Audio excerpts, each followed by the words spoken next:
गवैला छोड़ के शहर जाता वो तोर बारे डौकी कमा के लाता। गवैला छोड़ के शहर जाता वो तोर बारे डौकी कमा के लाता।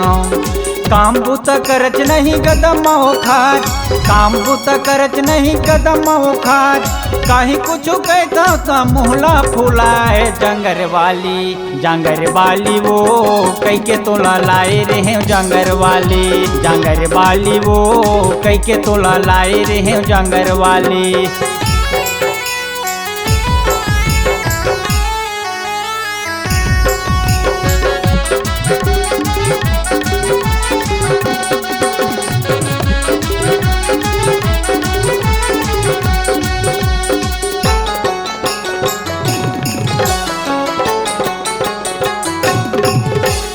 दादा के कहना ला नहीं माने बात, रौकी के राज होगे भोगा थवात।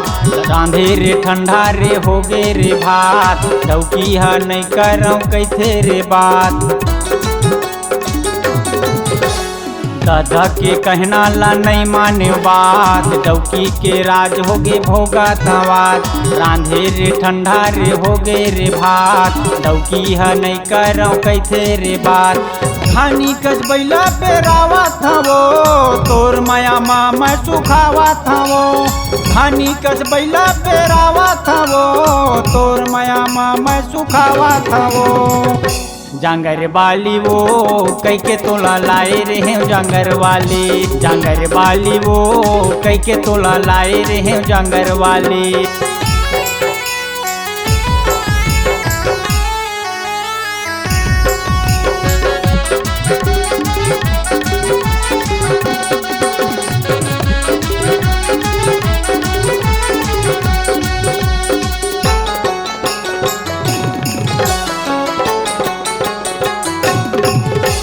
रात दिन के चिंता में नींद नहीं आए, अन्न पानी बैरी होके कुछ नहीं सुहाय।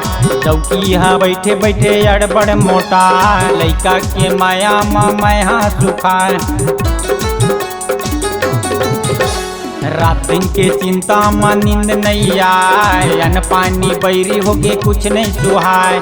चौकी हा बैठे बैठे अड़बड़ मोटा, लइका के माया माँ मैं हाँ सुखाए। खानी कच बैला पे रावा था वो तोर माया माँ मैं सुखावा था वो।